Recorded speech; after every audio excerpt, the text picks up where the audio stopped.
नमस्कार प्यारे बच्चों। आज हम शुरू कर रहे हैं क्लास 12th की केमिस्ट्री का पहला लेक्चर है हमारा। आज से हम 12th क्लास की इस केमिस्ट्री को सिस्टमेटिक तरीके से पढ़ाएंगे, जिसमें आप साथ साथ पढ़ते हुए अपने नोट्स बनाएंगे और इस नोट से आपको बहुत अच्छा फ़ायदा मिलेगा। हम चाहते हैं कि आप इसके नोट्स बनाएं। आपसे गुजारिश है कि आपसे हम कहना चाहेंगे कि अगर आप शुरुआत करेंगे, जब आप पढ़ना शुरू करेंगे तो सबसे पहले इस चैनल को सब्सक्राइब करेंगे और जब वीडियो आपको अच्छा लगेगा, आप नोट्स बनाएंगे तो उस वीडियो को लाइक और जो आपको समस्या होगी उसको आप कमेंट में दर्ज करेंगे कि हमको ये समस्या है, वो हम अगले दिन आपको उसी लेक्चर्स के माध्यम से पढ़ाएंगे। सॉलिड स्टेट का ये पहला चैप्टर है, चैप्टर नंबर 1 पार्ट 1 केमिस्ट्री का, और उसका नाम है सॉलिड स्टेट। सॉलिड स्टेट को हम ठोस अवस्था भी कहते हैं। ठोस अवस्था इसको कहा जाता है। अगर आप इसकी डेफिनेशन देखोगे कि ठोस अवस्था होती क्या है, तो वो आप देखोगे कि पदार्थ की वह अवस्था जिसमें अवयवी कण बहुत पास पास होते हैं, ठोस अवस्था कहलाता है। मतलब अगर आप पदार्थ की ये वह अवस्था है जिसमें अवयवी कण जो होते हैं वो बहुत पास पास होते हैं, ठोस अवस्था कहलाता है। जैसे अगर आप पत्थर को देखोगे वो एक सॉलिड है, वो एक ठोस है। अगर आप लकड़ी को देखोगे तो वो एक ठोस है। हालांकि आप जानते हो कि पदार्थ की मुख्य मेनली 3 स्टेट होती हैं, जिनको हम सॉलिड, लिक्विड एंड गैसेस के नाम से जानते हैं, यानी जिनको हम ठोस, द्रव, गैस के नाम से जानते हैं। उसमें से हम जो पढ़ रहे हैं वो अभी ठोस अवस्था पढ़ रहे हैं। तो ठोस अवस्था की डेफिनेशन आपने अभी पढ़ी कि पदार्थ की वह अवस्था जिसमें अवयवी कण पास पास होते हैं, ठोस अवस्था कहलाता है। जैसे पत्थर हो गया, लकड़ी हो गया। मैं आपको एक अरेंजमेंट के द्वारा यहाँ डायग्राम मैंने बना रखा है, जिसके माध्यम से आप पढ़ेंगे। यहाँ जो आपके अवयवी कण दिख रहे हैं वो एक गोले के फॉर्म में है। इन गोलों को हम, इसमें प्रत्येक गुणा जो है वो एक अवयवी कण है। प्रत्येक गुणा जो होता है वो एक अवयवी कण होता है, और ये अवयवी कण आपको यहाँ पर सिस्टमेटिक तरीके से दिख रहे हैं, और ये गोले बहुत पास पास हैं। इनके बीच में अगर आप जगह देखोगे तो बिल्कुल भी जगह नहीं है। यहाँ गोले बिल्कुल सटे हुए हैं एक दूसरे के साथ। इसीलिए इसमें कहा गया है कि जो सॉलिड होता है, जो स्टेट होती है, उसमें ये जो कण होते हैं अवयवी, जो अवयवी कण होते हैं वो बहुत पास पास होते हैं। इसलिए ये कहा गया है कि अवयवी कण जो है वो पास पास है। यानी बच्चों, अब हम इसकी कुछ विशेषताएं करेंगे, जिससे कि हम जिन विशेषताओं के द्वारा ये पहचानते हैं कि ये ठोस है। तो उसमें पहली विशेषता हम इसी के माध्यम से पढ़ेंगे कि जब इनके अवयवी कण होते हैं वो बहुत पास पास होते हैं। तो पहली विशेषता है कि ठोस के अवयवी कण, ठोस के अवयवी कण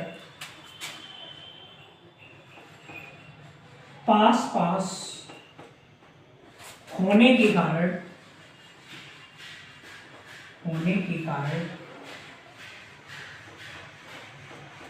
इनके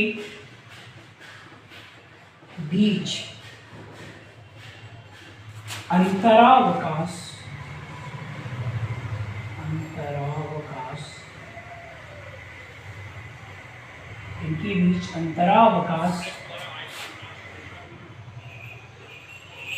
बहुत कम होता है।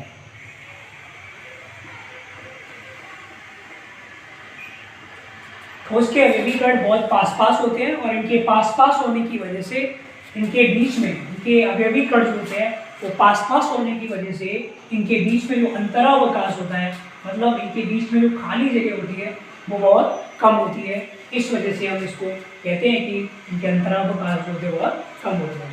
दूसरा नंबर इसका है, नंबर 2 लिखेंगे कि इनके अवयवी कण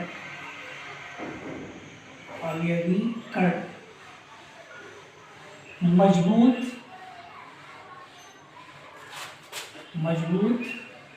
आकर्षण बल द्वारा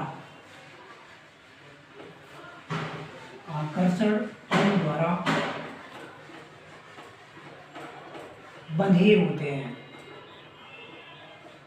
बंधे होते हैं। इनके जो अवयवी कण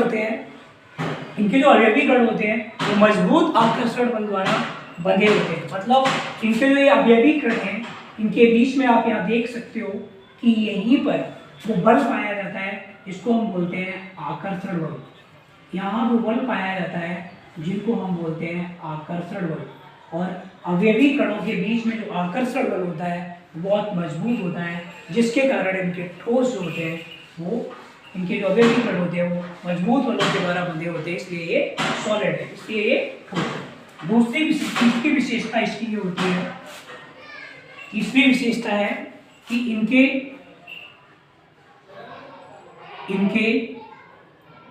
यानी ठोसों के, हम इसको कह सकते हैं ठोसों के आकार एवं आयतन, ठोसों के आकार एवं आयतन दोनों निश्चित होते हैं।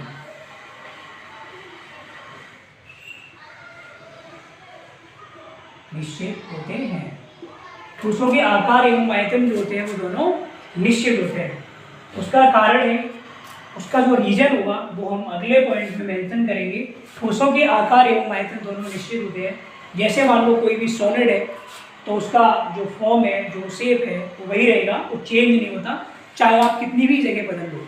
जैसे मान लो ये मार्कर है, अगर इस मार्कर की जो शेप है, ये छड़ाकार मार्कर है, ये कल भी छड़ाकार था, आज भी है, इसकी कभी शेप चेंज नहीं होगी, चाहे इसकी कितनी भी जगह आप बदलते रहो। ये जितनी जगह घेर रहा है, इसका जो वॉल्यूम है वो भी वही रहेगा, वो भी चेंज नहीं होगा। यानी इसलिए हम कहते हैं कि इनके आकार जो आयतन होते हैं ठोसों के, वो दोनों ही निश्चित होते हैं, वो चेंज नहीं होते। इसके बाद हम फोर्थ नंबर पढ़ेंगे। इसकी जो फोर्थ विशेषता है वो ये होती है ठोसों के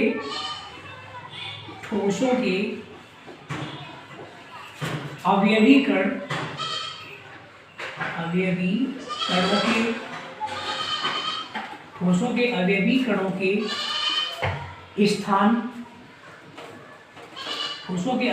के स्थान निश्चित होते हैं। ठोसों के अवयवी कणों के स्थान निश्चित होते हैं। मतलब ठोस के जो अवयवी कण हैं उनके जो स्थान है वो फिक्स है, वो निश्चित है, वो चेंज नहीं होते। जैसे मान लो उदाहरण के तौर पर अगर हम देखें तो ये कोने पर लगा हुआ जो कण है, वो इसी जगह पर रहेगा। ये यहाँ से यहाँ नहीं आएगा, ये यहाँ से यहाँ नहीं आएगा, यानी वो अपना स्थान चेंज नहीं करेगा। उसका जो प्लेस है अवयवी कण का वो फिक्स है, वो कभी अपना स्थान चेंज नहीं करता। इसलिए हम कहते हैं कि उनके जो अवयवी कण होते हैं उनके स्थान फिक्स होते हैं।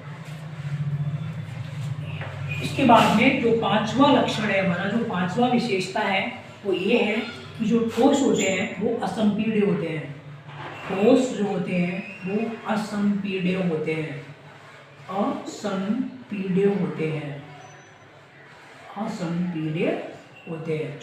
ठोस जो होते हैं वो असंपीड्य होते हैं।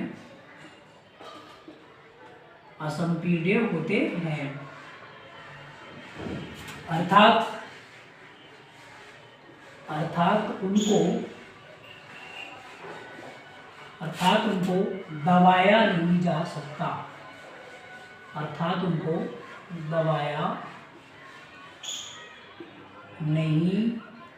दबाया नहीं जा सकता।